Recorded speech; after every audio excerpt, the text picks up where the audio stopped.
Praise the lord. దేవుని పరిశుద్ధ నామానికి మహిమ కలుగును గాక. ఆమేన్. మన రక్షకుడును మన విమోచనకి కర్త అయిన యేసుక్రీస్తు పరిశుద్ధ నామంలో మీ అందరికీ ప్రత్యేకమైనటువంటి వందనాలు తెలియజేస్తున్నాను. అలాగే ఈ వీడియో చూస్తున్నటువంటి వారికి, చూడబోతున్న వారందరికీ దేవుని కృప దీవెనలు సమృద్ధిగా మీకు, మీ కుటుంబాలకు కలుగును గాక. ఆమేన్. ఈరోజు ఒక ప్రత్యేకమైనటువంటి విషయాన్ని మనం నేర్చుకునే ముందు ప్రార్థన చేసుకుందాం. మీరు ఈ వీడియో చూస్తున్నట్లయితే ప్రార్థనలో ఏకీభవించండి. ప్రేమ, కనికరము, కృపగలిగిన తండ్రి, నీ కొందనాలు. ప్రతిదినము అయ్యా నీ వాత్సల్యతతో, ప్రతిదినము నీ కృప కనికరముతో మమ్ములను, మా కుటుంబాలకు నీవు ఇస్తున్న కాపుదల, కృప, సహాయ సహకారాన్ని బట్టి తండ్రి నీకు, నీ నామానికి వేలాది స్తోత్రాలు చెల్లిస్తున్నాను. ఈ యొక్క రాత్రికాల సమయంలో కొన్ని విషయాలు ప్రభువా నాకు, మాకు, మా అందరికీ నేర్పించి నీ నామానికి మహిమను తెచ్చుకున్నామని యేసయ్య పరిశుద్ధ నామములో ఈ ప్రార్థన చేయుచున్నాము తండ్రి. ఆమేన్. Praise the Lord. హల్లెలూయా. మరొక మారు ప్రత్యేకమైనటువంటి వందనాలు మీ అందరికీ మరి తెలియచేస్తూ దేవుడు మిమ్మల్ని దీవించాలని కోరుకుంటున్నాడు. Praise the lord. దేవుని ప్రియమైన బిడ్డలారా, ఈరోజు ఒక ప్రత్యేకమైనటువంటి విషయాన్ని మీ మధ్యలోనికి తీసుకురావటానికి మరి దేవుడు నాకు ఎంతగానో సహాయం చేశాడు. ఆయన ఇచ్చిన సహాయ సహకారాలను బట్టి ఈరోజు మరికొన్ని విషయాలు మీ ఎదుటికి తీసుకురావటానికి దేవుడు నాకు ఎంతగానో సహాయం చేశాడు. ఈరోజు మనం తెలుసుకోబోయేటువంటి విషయం ఏంటంటే, ఈరోజు భారతదేశంలో మరి చాలా చోట్ల మరి సువార్త ప్రకటించబడతా ఉంది. మార్కు సువార్త 16వ అధ్యాయము 15వ వచనాన్ని కనుక మనం పరిశీలన చేస్తే, ప్రభు మనకు చెప్పినటువంటి విషయం ఏంటంటే, మీరు సర్వలోకానికి వెళ్ళి సర్వ సృష్టికి సువార్తను ప్రకటించుడి అనేటువంటి ఆ మాటను, అనే బాధ్యతను మనందరికీ ప్రభు నమ్మినటువంటి ప్రతి ఒక్కరికి ప్రభు ఇచ్చాడు. ఆ ప్రకారంగా ఈరోజు దైవజనులు మరి చాలా ప్రాంతాలకు వెళ్ళి సువార్త ప్రకటిస్తున్నారు. వాళ్ళు పుట్టినటువంటి సొంత గ్రామాన్ని విడిచి వేరే గ్రామానికి వెళ్ళి అక్కడే నివాసాన్ని ఏర్పాటు చేసుకుని, మందిరాన్ని కట్టుకుని సువార్త చేస్తూ ఉన్నారు. ఇలాంటి పరిస్థితుల్లో మరి యేసుక్రీస్తు ప్రభు దేవుడు కాదు, ఆ సువార్తను ఇక్కడ ప్రకటించకూడదు, ఆ ప్రకటించేటువంటి పరిస్థితులు మరి ఎవరికి కల్పించకూడదు అనేటువంటి ఆలోచనతో ప్రభువుకి వ్యతిరేకమైనటువంటి వర్గం, మతోన్మాద వర్గం ఈరోజు సేవకులపైన, మందిరాలపైన, విశ్వాసుల మీద ఎన్నో దాడులు చేస్తున్నారు. అవి మనం చూస్తూ ఉన్నాం. అయితే పరిచర్య చేస్తున్నటువంటి చాలామంది సేవకులు, చాలా మరి ఉన్నతమైనటువంటి స్థానంలో ఉన్నటువంటి వాళ్ళు ఈ విషయాలు చూస్తున్నారే కానీ ఎవరు పట్టించుకోవట్లేదు. సేవకుడికి మరి బలహీనత ఎదురైనా, లేక సంఘానికి బలహీనత ఎదురైన, సంఘాన్ని పాడు చేస్తున్న, మందిరాన్ని పడగొడుతున్న, లేక సేవ చేస్తున్న సేవకులు మరి బలహీనులై హాస్పిటల్లో పెట్టబడిన వారికి ధన సహకారం అందించేటువంటి వారు ఈరోజు మనం చూస్తే ఎవరు కూడా కనబడట్లేదు. ఎవరు కూడా మరి అసలు ఒక సేవకునికి సహాయం చేయాలనేటువంటి ఉద్దేశం ఈరోజు చాలామందికి లేదు.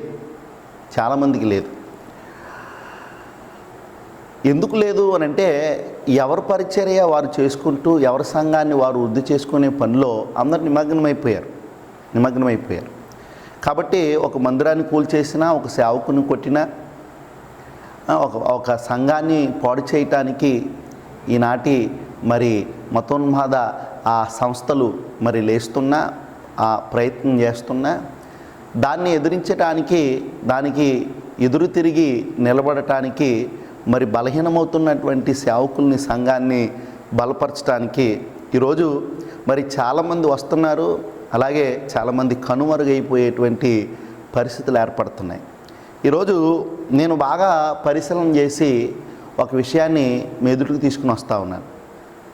ఆంధ్రప్రదేశ్లో పశ్చిమ గోదావరి జిల్లాలో ఏలూరుపాడు అనే ప్రాంతంలో ఒక దైవజనులు ఉన్నారు. ఆయన పేరు ఎండి ఇస్మాయిల్ గారు.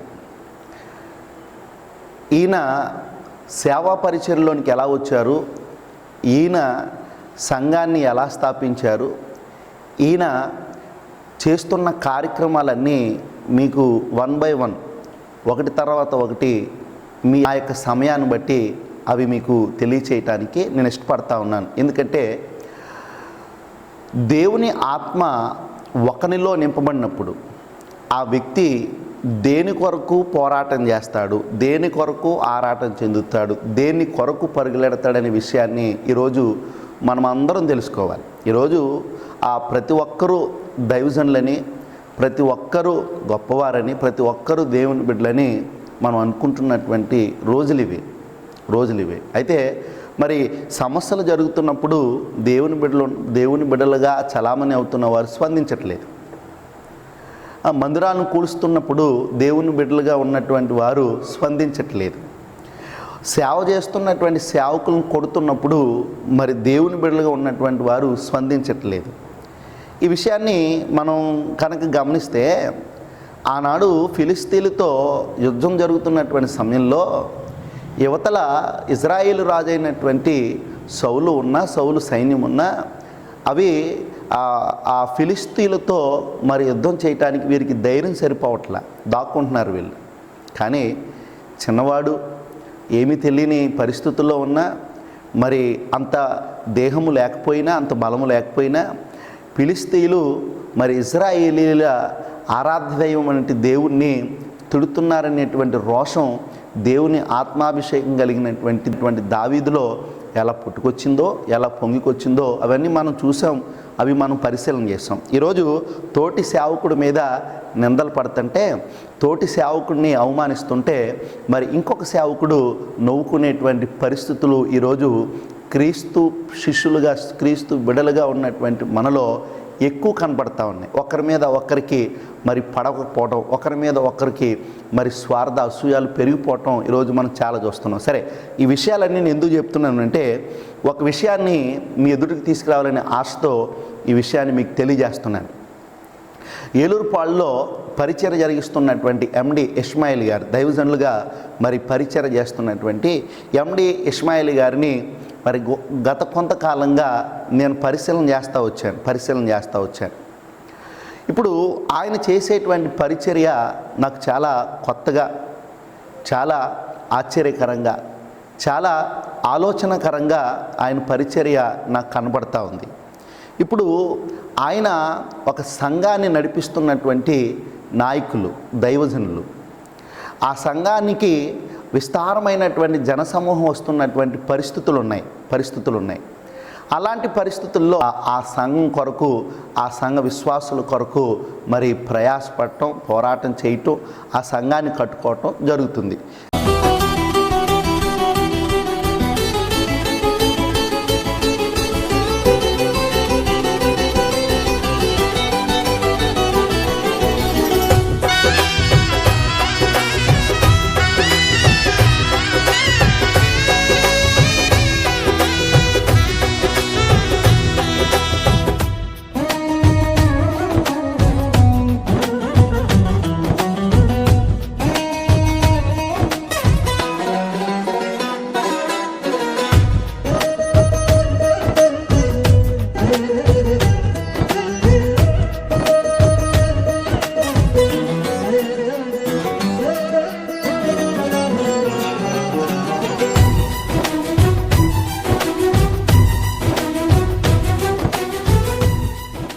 కానీ ఈ సంఘాన్ని బలపరుచుకుంటూ, సంఘాన్ని చూసుకుంటూ మరి ఇతర కార్యక్రమాలపైన దృష్టి పెట్టేటువంటి వారు ఎవరైనా ఉన్నారనంటే మరి ఎండి ఇస్మాయిల్ గారు. ఎందుకనగా వారి యొక్క ఆ సేవా పరిచర్యను కనుక మనం పరిశీలన చేస్తే మరి ఎందరో ఆ బలహీనమైనటువంటి సేవకులకు మరి ఆయన ఎంతగానో సహాయం చేశారు.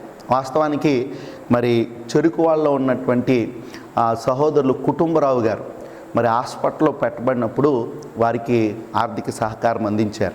నా కష్ట సమయమున నా చెంతనే నిలిచి విడువక నడిపించిన విధమును కానీ లాగుడి అయ్యో నా దేవుడు నా బాధను చూసి నా చేతుల్ని నా కాళ్ళని నా అవయవాలని నా శరీరాన్ని అంతా పుట్టి నింపినది సొంతమరికడమ్మా వాళ్ళు సిలిండర్ తీసుకెళ్ళి ఏడుపు వచ్చేసి చెప్తూనే వచ్చి అమ్మలో నా తమ్ముడు హాస్పిటల్కి రాకపోయినా సరే దేవుడు సాగులు నా దగ్గరికి వచ్చి ఎంతో ఆధారకర మాటలు చెప్పి ఎంతో ప్రేమగా పిలిచినట్టు నా జీవితకాలం అంతా ఈ సేవలో ఉండాలని ఈతో నేను బ్రతకాలని ఆశించుకున్నాను. దేవానికి వందనాలని పాలు అన్ని కూడా దేవుని ద్వారా బాగా వచ్చిన మాట కూడా వచ్చింది కదా, ఇన్నింటినీ బాగా చేసిన దేవునికి స్తోత్రం. అలాగే మరి ఆ పురుషోత్తం గారి యొక్క భార్య గారికి కంఠాపరేషన్ జరిగినప్పుడు మరి బొండాల్లో సువార్త చేస్తున్నారు. వారికి ఆర్థిక సహాయాన్ని మరి వారు అందించారు.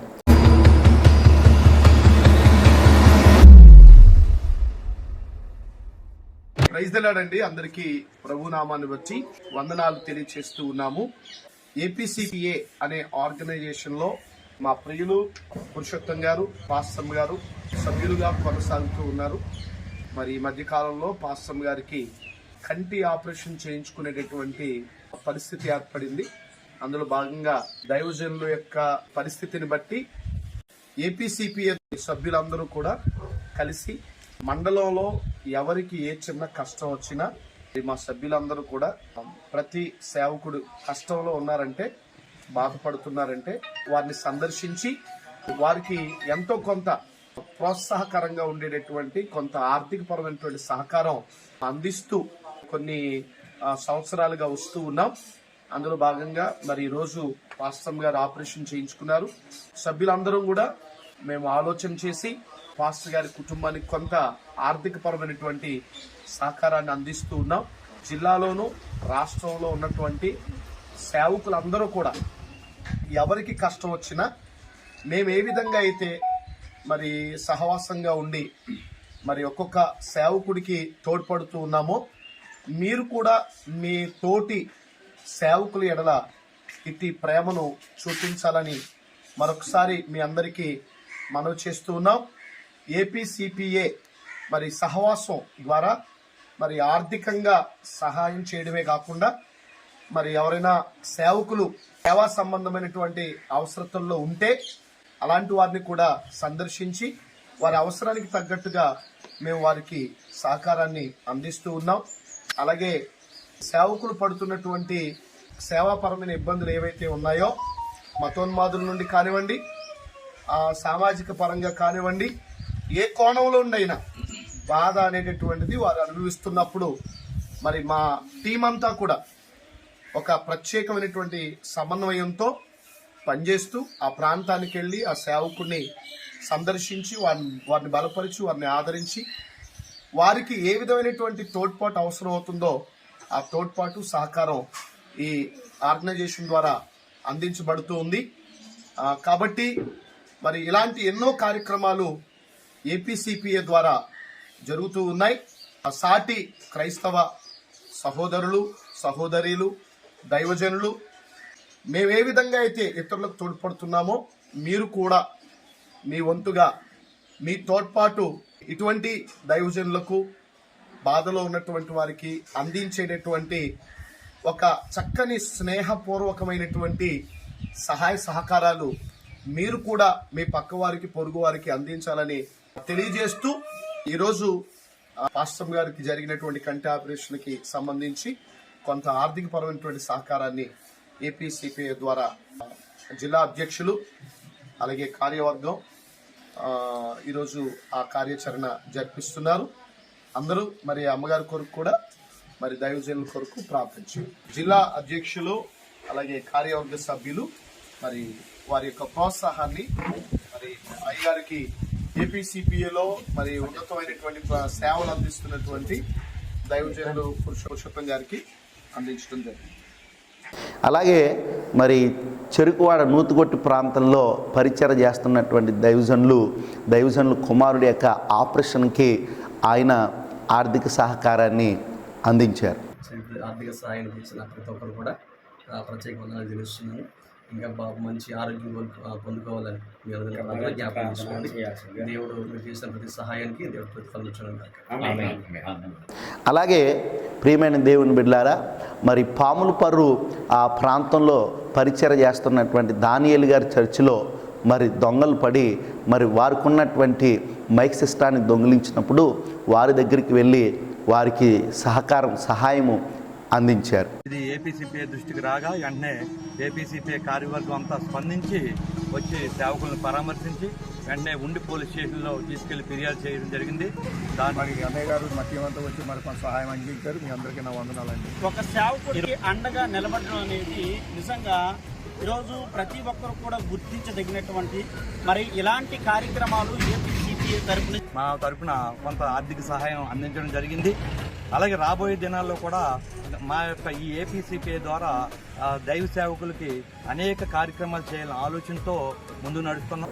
అలాగే సత్తెనపల్లి అనేటువంటి మరి ఆ ప్రాంతంలో దైవజనుడు శ్రీనివాస్ నాయక్ అనేటువంటి దైవజనుడు మరి ఆ ప్రాంతాన్ని విడిచి మరి ఉత్తరప్రదేశ్కి వెళ్ళి దామోర్ అనేటువంటి ప్రాంతంలో మరి సువార్త ప్రకటిస్తున్నప్పుడు పోలీసులు అతను అరెస్ట్ చేసి జైల్లో పెడితే అతడు 33 రోజులుగా జైల్లో ఉండి మరి బయటకు వస్తానో రానో తెలియని ఆ పరిస్థితుల్లో అతడు ఉంటే మరి అతని కుటుంబం అతని మీద ఆధారపడినటువంటి దైవజనురాలు పిల్లలు చాలా ఇబ్బందులతో వారు మరి ఆ జీవనాన్ని కొనసాగించలేని పరిస్థితుల్లో ఉంటే సత్తెనపల్లి వెళ్ళి వారికి ఆర్థిక సహకారాన్ని మరి దైవజనులు అందించారు.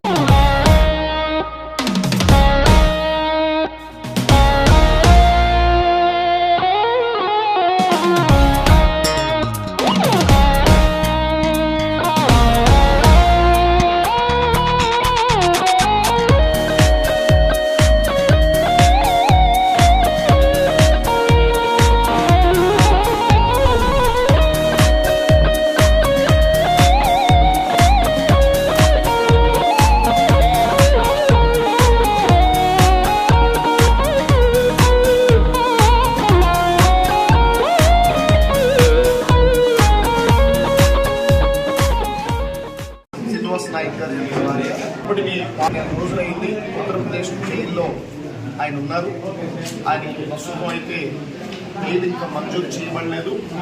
మరి బెయిల్కి సంబంధించినటువంటి కార్యాచరణ కొంతమంది క్రైస్తవ మరి ఆ కేసుని ఫాలో చేస్తూ ఉన్నారు. ఈరోజు సత్తెనపల్లి ప్రాంతానికి వచ్చాము. సిస్టర్ గారిని కలవడం జరిగింది. మాస్టర్ గారు వెళ్ళి 4 రోజులైనా సిస్టర్ గారి ఆర్థిక పరిస్థితి ఎట్లుంది అనేటువంటిది మనం ఊహించవచ్చు. ఏపీసీపీఐ నుండి కూడా కొంత ఆర్థిక సహకారాన్ని ఆ కుటుంబ పోషణ నిమిత్తం ఈరోజు మేము సిస్టర్ గారికి మేము అందిస్తాము. కార్యక్రమాన్ని ఫాలో అవుతున్న ప్రతి ఒక్క క్రైస్తవ విశ్వాసి సేవకుడు ప్రతి ఒక్కరు కూడా శ్రీనివాస్ నాయక్ గారి కొరకు, వాస్తవ్ గారి కొరకు, మరి చిన్న బిడ్డల కొరకు మీరు ప్రార్థన చేయండి. ఆయన ఉత్తరప్రదేశ్ జైలు నుండి త్వరగా బయటపడాలి. మనందరి ప్రార్థన ఆయన చెరసాల నుండి బయటకు తీసుకొస్తుంది. ఖచ్చితంగా ఏపీసీపీఐ తరఫున ప్రస్తుత మరి గవర్నమెంట్ రద్దయినప్పటికీ కూడా మరి ప్రభుత్వ అధికారులు, ప్రభుత్వ పెద్దలు ఎవరైతే ఉన్నారో వారు కూడా శ్రీనివాస్ నాయక్ గారి విషయంలో చొరవ చూపించి ప్రభుత్వం నుండి, ఆంధ్ర గవర్నమెంట్ నుండి ఏ విధమైనటువంటి న్యాయపరమైన సహాయ సహకారాలు అందవలసిందో ఆ న్యాయపరమైన సహాయ సహకారాలు శ్రీనివాస్ నాయక్ గారి కుటుంబానికి అందించాలని, వారు త్వరగా విడుదలై వచ్చేలాగా చొరవ చూపించాలని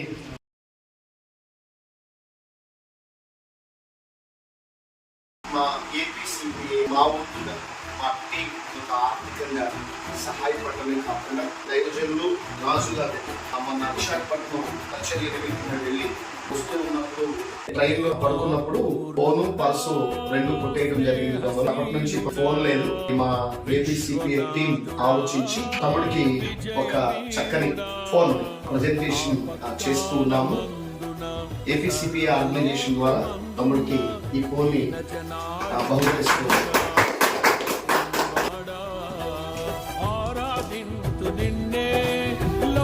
రక్షకుడా ఆనందింతు నీలో జీవితాంతము నీ కృప భరించలేను స్వామి, నీ కృపయందు తుది వరకు నడిపించు యేసయ్యా. ప్రేమ పూర్ణుడా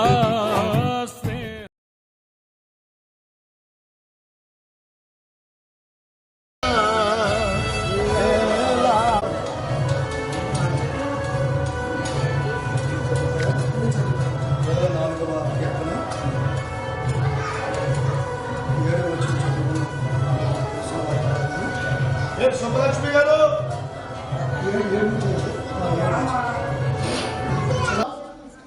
ప్రార్థన చేసుకుని అనాథ పిల్లల కొరకైనటువంటి ఈ ఆశ్రమమును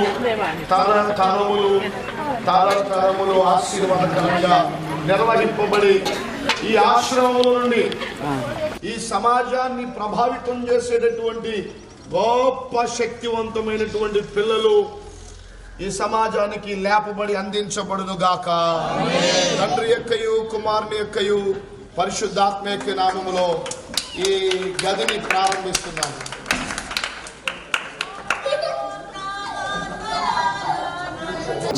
ఇలాగా మరి 1 by 1 మనం చూసుకుంటే ఎన్నో విషయాలు ఆయన చేస్తున్నటువంటి పరిచర్యలో ఆయన చేస్తున్నటువంటి సహాయ సహకారాలు మనం కనుక పరిశీలన చేస్తే మరి ఎవరో సంబంధం లేని ఆ సేవకుడు ఎవరు, ఆ సేవకుడు ఆ విధి విధానాలు ఏంటి, ఆయన ఎక్కడుంటాడు, ఎలాంటి వాడు, అసలు అతడు మంచివాడా కాదా అనే విషయాలు ఏమాత్రము ఆలోచన చేయకుండా దైవజనులు మరి చాలామందికి, ఇంకా మీరు స్క్రీన్ మీద చూడొచ్చు, చాలామందికి ఆయన సహాయము అందించారు. మరి మీరు అనుకోవచ్చు, ఇంత సహాయం చేస్తున్నారంటే ఇతనికి మరి ఆ ఖచ్చితంగా ఫారెన్ నుంచి వచ్చేటువంటి ఖచ్చితంగా మరి ఫండ్ ఇతనికి వస్తుందేమో, అందుకే ఇతనికి సహాయం చేస్తున్నారేమో అని మీరు అనుకుంటారు. ఒకసారి ఆ వీడియోని చూస్తే ఆయన మాట్లాడినటువంటి ఆ మాటలను వింటే మీకే చాలా విషయాలు అర్థమవుతాయి. అందరికీ వందనాలండి. ఈ వీడియో ద్వారా మీ మధ్యకి రావడానికి కారణం ఏంటంటే, ఈరోజు ఆదివారం ఆరాధన లైవ్ ఇవ్వలేకపోతున్నందుకు చాలా బాధగా ఉంది. ప్రతి ఆదివారం లాగానే నిన్నటి దినాన కూడా కెమెరా అద్దెకి తీసుకురావడం జరిగింది. ఈరోజు ఉదయం ఆ కెమెరా కలిగిన మనిషి వచ్చి ప్రోగ్రాం ఉంది తీసుకువెళ్ళిపోతాను అని చెప్పి అంటే ఇచ్చేయడం జరిగింది. మనకి ఓన్గా కెమెరా లేకపోవడమే ఈరోజు లైవ్ ఇవ్వకపోవడానికి కారణం. మన కార్యక్రమాల ద్వారా చాలామంది ఆత్మీయమైనటువంటి మేళ్లు పొందుతున్నారు. ఓ సొంత కెమెరా మనం కొనుక్కోలేని పరిస్థితిలో ఉన్నాము అంటే ప్రస్తుతం ఉన్న ఆర్థికమైనటువంటి ఇబ్బందులే కారణం. పరిచర్యకు అవసరమైన కెమెరా కొరకు మీరందరూ ప్రార్థన చేయండి. అంతేకాదు మీ సహకారాన్ని కూడా అందించండి. ఒక మంచి కెమెరా కొనాలి అంటే 1,75,000 రూపాయలు అవుతుంది. ఈ పరిచర్యను ప్రోత్సహించి మంచి కార్యక్రమాలు చేసే విధంగా మీ మంచి ప్రోత్సాహాన్ని కెమెరా కొరకు అందిస్తారని ఆశిస్తూ మీ దైవజనుడు. ప్రియమైన దేవుని బిడ్డలారా, ఈరోజు క్రైస్తవుడు సహాయం చేయకపోతే మనలో క్రీస్తు ఉన్నట్ట లేనట్ట అనే విషయాన్ని మనం గమనించుకోవాలి. మరి ఈ దైవజనులు ఎవరికి లేని భారాన్ని, ఎవరు చేయలేనటువంటి పనుల్ని ఎందుకు చేస్తున్నారు, అసలు ఆయనలో ఉన్నటువంటి అంతర్హృదయంలో ఉన్నటువంటి ఆయన ఆలోచన ఏంటి?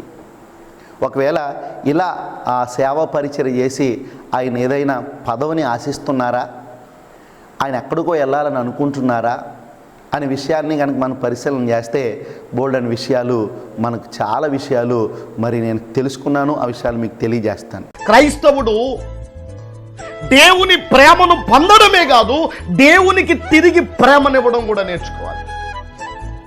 ఈ రోజు నాడు యేసయ్య నీకు ప్రేమనిచ్చింది ఎందుకు అంటే, ఆయనకు నువ్వు ఉపయోగపడేటటువంటి సమయం ఒకటి రాబోతుంది. ఆ రాబోయే సమయాన్న నీవు ఆయనకు ఉపయోగపడాలని నీకు అమూల్యమైన ప్రేమనిచ్చాడు. ఆయన నీ కోసం బ్రతికాడు. ఇప్పుడు నీవు బ్రతికేటటువంటి బ్రతుకు ఎవరి కోసం బ్రతకాలంటే యేసయ్య కోసం బ్రతకాలి. ఈ ఆర్గనైజేషన్ ద్వారా చేయవలసినటువంటి కార్యక్రమాలు ఏంటంటే, మందిరాలకి మరి భద్రత కల్పించాలి. క్రైస్తవ మందిరాలు, వారు ఏ డినామినేషన్ అయినా సరే, వారు ఏ విధమైనటువంటి ఆ సంస్థకు చెందిన వారైనా సరే, అలాగే సేవకులకు మరి ఆ భద్రత కల్పించాలి. అలాగే విశ్వాసులకు భద్రత కల్పించాలి. ఎవరైనా ప్రభు నమ్ముకుని మృతి చెందితే వారిని పాతిపెట్టడానికి ఈరోజు స్థలాలు లేవు. చర్చిల ద్వారా క్రైస్తవులుగా కొనసాగుతున్నటువంటి భక్తులు లక్షలాది మంది ఉన్నారు. ఒకవేళ మీ ప్రభుత్వ రికార్డుల్లో ఆ విధంగా మీకు కనబడకపోవచ్చు. ఆ లక్షలాది మంది భక్తుల విశ్వాసాలకి అభిష్టాలకి అనుగుణంగా మేము చేస్తున్న డిమాండ్ ఏంటంటే, ప్రభువైన యేసుక్రీస్తును స్వరక్షకుడిగా అంగీకరించి మా మతం మార్చుకున్నాం, క్రైస్తవులంగా మమ్మల్ని మేము ప్రకటించుకున్నాం. క్రైస్తవ విశ్వాసం ఆధారంగా మేము బ్రతికినంతకాలం క్రైస్తవులుగా కొనసాగుతున్నాం. చచ్చిపోయిన తర్వాత క్రైస్తవ మత విశ్వాసానికి ఆధారంగా మేము పాతి పెట్టబడాలి. ఆ గౌరవప్రదమైనటువంటి ఏర్పాటుకి ఏ రాష్ట్ర ప్రభుత్వం కూడా శ్రీకారం చుట్టినటువంటి దాఖలాలు ఇప్పటి వరకు కనబడలేదు. మమ్మల్ని గుర్తించండి, మా విశ్వాసాన్ని గుర్తించండి, మా భక్తిని గౌరవించండి, మా నమ్మకాన్ని గౌరవించండి. మేము చనిపోయినప్పుడు గౌరవప్రదంగా సమాధి చేసుకునేటటువంటి విధంగా మాకు సమాధుల స్థలం కేటాయించాల్సిన బాధ్యత ప్రభుత్వానిదే. అయ్యా ముఖ్యమంత్రి గారు, అయ్యా ప్రజాప్రతినిధులు, సమస్యలు మాకున్నాయి, కడుపు మంట మాకుంది, ఆవేదన మాకుంది. మా సంఘాలను గుర్తించేవాళ్ళు లేరు, మమ్మల్ని గుర్తించేవాళ్ళు లేరు, మా బాధలు పట్టించుకునేవారు లేరు. మాకు డబ్బులు ముఖ్యం కాదు, మాకు కనీస వసతులు కల్పించండి, అదే మాకు జీవప్రదం. మన గవర్నమెంట్ 5,000 రూపాయలు సపోర్ట్ చేస్తుంది. మీకు 5,000 రూపాయలు సపోర్ట్ కావాలా? మీరు చచ్చిపోతే సమాధుల స్థలం కావాలా? సమాధుల స్థలం మాకు అసలు అక్కర్లేదు, మాకు 5,000 కావాలి అన్నవాళ్ళు చెప్పండి. 5,000 మీకు వద్దా? మరి ఏం కావాలి? గట్టిగా ఒక ఇండిపెండెంట్ సేవకుడు చచ్చిపోతే గౌరవప్రదంగా గ్రామాల్లో ఉన్న వల్లకాళ్ళలో సమాధి చేసుకునేటటువంటి పరిస్థితి లేకపోయా. హిందువుల మత విశ్వాసానికి ఇబ్బంది లేదు, వాళ్ళ దహన సంస్కారాలకి ఇబ్బంది లేదు, కానీ మా మత విశ్వాసానికి, మా సమాధి కార్యక్రమాలకి ఇబ్బందులు ఉన్నాయి. బతికినంతకాలం ఏ విశ్వాసం కోసం బ్రతికామో ఆ విశ్వాసాన్ని ఆధారంగా చేసుకుని మేము ఖననం చేయబడే అవకాశం మాకు లేదు మహాప్రభు అని చెప్పుకుంటున్నాం. మా బాధ ఎవరు ఎనరా? ప్రభుత్వం వీళ్ళు క్రైస్తవ నాయకులు అని కొంతమందిని గుర్తించింది. ఇంతకుముందు శైలేష్ గారు ఒక విషయం చెప్పారు. రాష్ట్రంలో దేవాదాయ శాఖ అనేటటువంటిది ఒకటి ఉంది. ఆ దేవాదాయ శాఖ ద్వారా దేవాలయాలకు ఏదైనా ఇబ్బంది కలిగితే వెంటనే దేవాదాయ శాఖ స్పందించి అక్కడ జరిగినటువంటి అంశాల మీద ఖచ్చితంగా చట్టపరమైనటువంటి చర్యలు తీసుకోవడానికి ప్రభుత్వం మీద ఒత్తిడి తీసుకొచ్చి ప్రభుత్వ పెద్దలందరినీ కూడా అక్కడ కూర్చోబెట్టి అక్కడ న్యాయం జరిగేలాగా చేసేటటువంటి కార్యాచరణ హైందవ్యం పట్ల ఉంది అనేటటువంటి విషయం మీకు తెలుసు, నాకు తెలుసు. ఇందాక శైలేష్ గారు కూడా ఆ విషయం చెప్పారు. దేవాదాయ శాఖ ఉందా? వాళ్ళ పని చేస్తున్నారా? వాళ్ళని కాపాడడానికి, ఆ టెంపుల్స్ని కాపాడడానికి, వాళ్ళ యొక్క కార్యక్రమాలకి భద్రతగా ఉండడానికి ఆ విధంగా సపోర్ట్ ఉందా? ఉంది కదా. ఏదైనా ఇబ్బంది జరిగితే వాళ్ళ నాయకులు, వాళ్ళ చిన్న చిన్న గ్రూపుల్లో ఉన్నటువంటి సంస్థలు ఏవైతే ఉన్నాయో అందరూ కూడా ఒకటవుతారు కదా. మరి అలాగే ప్రభుత్వం కొంతమందిని క్రైస్తవ నాయకులుగా గుర్తించింది. ఆ గుర్తించినటువంటి నాయకులు మీకు ఏదైనా బాధ కలిగినప్పుడు మీ దగ్గరికి వచ్చి మీకు మేము అండగా ఉన్నాం, మీరు బాధపడకండి ధైర్యం ఇస్తున్నారా? అంటే మీ కష్టాల్ని, మీ బాధల్ని, మీ దుఃఖాల్ని గాలికి వదిలేశారా? చెప్పండి, గాలికి వదిలేశారా? ఇది వాస్తవం. హిందువులకి దేవాదాయ శాఖ ఉంది, మరి క్రైస్తవులకి ఏ శాఖ లేదా? మీకు కూడా అలాంటి భద్రతను కల్పించేటటువంటి వ్యవస్థని ప్రభుత్వం ఏర్పాటు చేసింది. ఎందుకు చెప్పట్లు? ఇప్పుడు ప్రభుత్వం ఏర్పాటు చేసింది బాగానే ఉంది, కానీ మీకు ఉపయోగపడలేదు. అది ప్రభుత్వం క్రైస్తవుల యొక్క భద్రత కోసం క్రిస్టియన్ మైనారిటీ సెల్ అనేటటువంటి ఒక సెల్ని ప్రభుత్వం ఏర్పాటు చేసింది. ఎప్పుడు? వైఎస్ రాజశేఖర రెడ్డి గారి యొక్క గవర్నమెంట్లో 2005లో అనుకుంటా, నాకు పర్టికులర్ ఐడియా లేదు. అప్పుడు ఆయన ఏం చేశారంటే క్రైస్తవులకు కూడా భద్రత కల్పించడానికి, వాళ్ళ సమస్యలు చెప్పుకోవడానికి, వాళ్ళ బాధల్ని ప్రభుత్వం దృష్టికి తీసుకువెళ్ళడానికి వాళ్ళ పక్షంగా పనిచేసేటటువంటి ఒక చక్కని సెల్ని ఏర్పాటు చేశారు. ఆ సెల్ ద్వారా క్రైస్తవులు ఏం చేయాలి అంటే వాళ్ళ సమస్యల్ని వాళ్ళకి చెప్పుకునేటటువంటి విధంగా. ఇప్పుడు ఈ క్రిస్టియన్ మైనారిటీ సెల్ అనేటటువంటిది ఏదైతే ఉందో ఆ సెల్లో ప్రభుత్వం ప్రమోట్ చేసినటువంటి పదవులు ఇచ్చినటువంటి నాయకులు ఉన్నారు. ఈ నాయకులు మీకు కష్టం వస్తే కనబడుతున్నారా? ఇప్పుడు అంతర్వేదిలో రథం దగలడిపోయింది అంటే ఈ ప్రభుత్వానికి సంబంధించినటువంటి ఎమ్మెల్యే గారు వెళ్తారు, మంత్రి గారు వెళ్తారు, దేవాదాయ శాఖ, ధర్మాదాయ శాఖ చెందినటువంటి నాయకులందరూ కూడా వెళ్తారు. వెళ్ళి ఆ తగలడిపోయినటువంటి రథానికి సంబంధించినటువంటి విషయంలో ఉద్వేగాల్ని అణచివేసేటటువంటి విధంగా, గాయపడినటువంటి వారిని ఆదరించేటటువంటి విధంగా మేము ఉన్నాం, మీరు బాధపడకండి, దోషులను శిక్షిస్తాం, మీకు రథమే కదా కాలిపోయింది, ఇదిగో మా ప్రభుత్వ ఖర్చులతో ఖచ్చితంగా రథాన్ని కట్టిస్తామని ప్రమాణం చేశారా లేదా? మాట ఇచ్చారా లేదా? ఇచ్చారు కదా. అలా చేయడం రైటా రాంగా? రైటే. ఎందుకంటే బాధ ఎవరిదైనా బాధే. అది క్రైస్తవుడిదైనా, హిందువుదైనా, ముస్లిముదైనా, ఎవరిదైనా బాధే.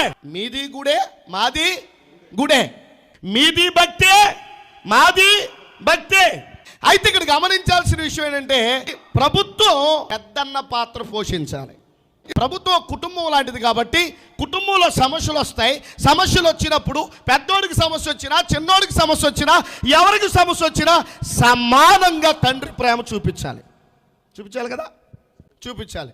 మరి అక్కడ రథం తగిలడిపోతే మంత్రి గారు వెళ్తారు, మొత్తం గవర్నమెంట్ అంతా అక్కడే ఉంటుంది, అన్ని రకాలైనటువంటి వాగ్దానాలు ఉంటాయి. మరి మా గుళ్ళు తగలడిపోతే ఒక్క ఎమ్మెల్యే రాడు ఎందుకని? ఒక్క మంత్రి గారు రారు ఎందుకని? ఒక్క ప్రభుత్వ అధికారి రారు ఎందుకని? ఆలోచించాలి. ఆత్రేయపురం దగ్గర అర్ధరాత్రి ఆ బైబిల్ మిషన్కి సంబంధించినటువంటి మందిరాన్ని తగలబెట్టేశారే. తగలబెట్టేస్తే ఎమ్మెల్యే గారు వెళ్ళారా? వెళ్ళలేదు. పోనీ మంత్రి గారు వెళ్ళారా? వెళ్ళలేదు. మరి మైనారిటీ కమిషన్ వెళ్ళిందా? రాజ్కుమార్ గారు వెళ్ళారంటారా? Minority commission. పోనీ మంత్రి గారు అంటే పోన్లే, ఆయనకి ఎన్నో పనులు ఉంటే మానేశారు, వెళ్ళలేదు. పోనీ ఎమ్మెల్యే గారు అంటే పెద్ద సమస్య ఉందిలే, ఆ క్రైస్తవుల విషయమే కదా, వాళ్ళు 2 రోజులు రోడ్డు మీదకి వస్తారు, తర్వాత మళ్ళీ మామూలు. అసలు వీళ్ళు ఒకరితో ఒకరు కలవరు, అర్థమైందా? అసలు వీళ్ళు మనం పట్టించుకోవాల్సిన అవసరం లేదని చెప్పి ఆయన పక్కెళ్ళిపోవచ్చు. మరి క్రిస్టియన్ మైనారిటీ ఎందుకు వెళ్దాం? క్రిస్టియన్ మైనారిటీ ఎందుకు వెళ్దాం? ప్రభుత్వం మా బాధల్ని, మా సమస్యల్ని, మా ఇబ్బందుల్ని ప్రభుత్వం దృష్టికి తీసుకెళ్ళమని చెప్పి ఒక పెద్ద పీట వేసి అక్కడ కొన్ని పదవులను క్రియేట్ చేసి మీకు చక్కని రాసబాట వేసేటటువంటి మార్గాన్ని ప్రభుత్వం ఏర్పాటు చేస్తే ఈరోజు మందిరాలు తగలడిపోతూ ఉంటే మీరు కుర్చీల్లో కూర్చుని ఆనందాన్ని అనుభవిస్తారా?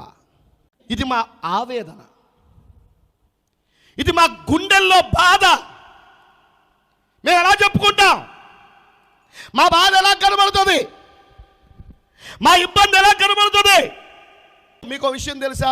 ఒకసారి ఇలా వైపు కెమెరా చూపించాయా? మీరందరూ ఇండిపెండెంట్ చర్చ్ పాస్టర్లా, లేకపోతే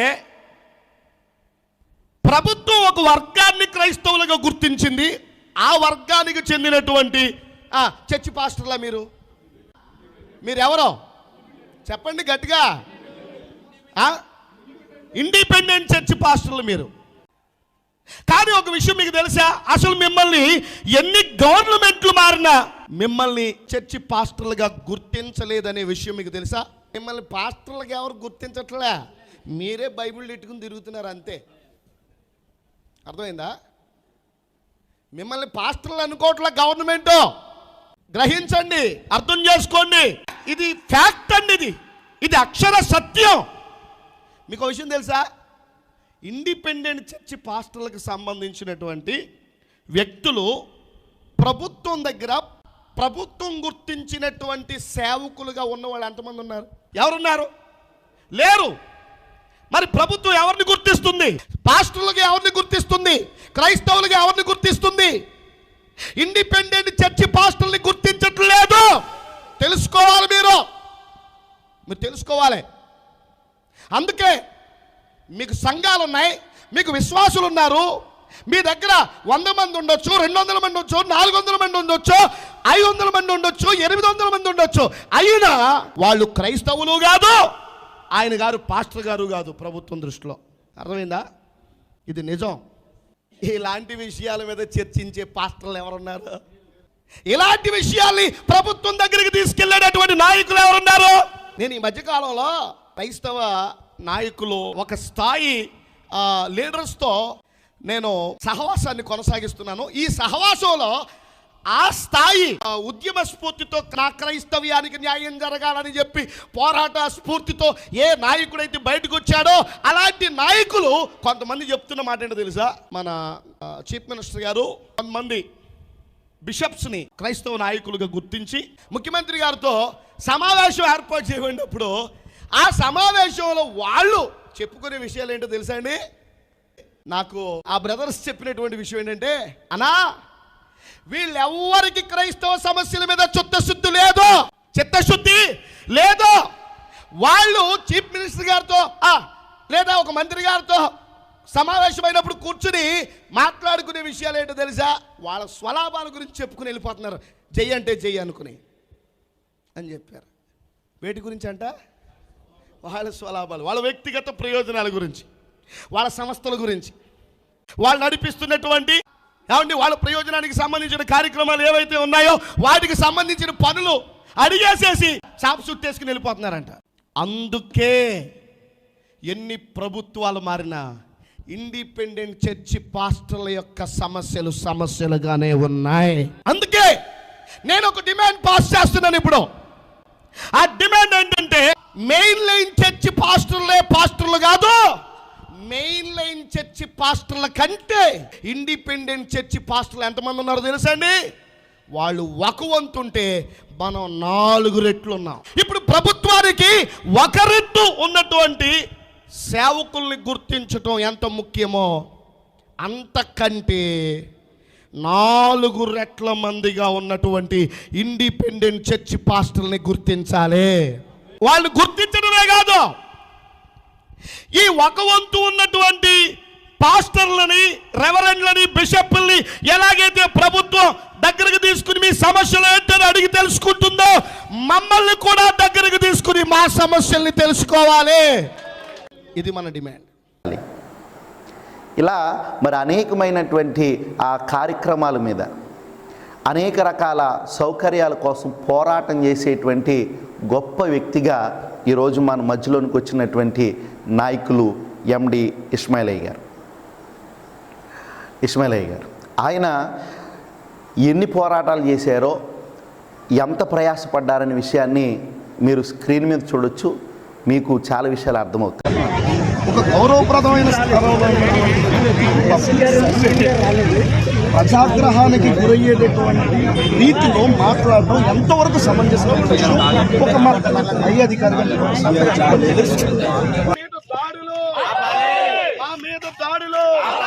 గుడ్ ఫ్రైడే రోజున చర్చిని కూల్చిన వాళ్ళని వెంటనే, గుడ్ ఫ్రైడే రోజున చర్చిని కూల్చిన వాళ్ళు వెంటనే ప్రభుత్వం తక్షణమే మా మీద చేస్తున్నటువంటి దాడులు ప్రజలు నిశ్చితంగా గమనించండి. మా కడుపులు మండిపోయి హింసలకు గురి చేస్తున్న అల్లరి మోకల ఆగడాలు ఆపకపోతే ఇంకా ఇంకా ఇంకా ఇంకా ఈ విషయాన్ని ఉధృతం చేస్తాం.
అనేక విషయాలు మీకు తెలియచేయటానికి పరిశుద్ధాత్మ దేవుడు నీకును నాకును ఆయన సహాయం చేయనుగాక. ఆమేన్. మీ అందరికీ వందనాలు. దేవుడు మిమ్మల్ని దీవించునుగాక. ఆమేన్. Praise Lord. అమ్మా వందనాలమ్మా, బాగున్నారా?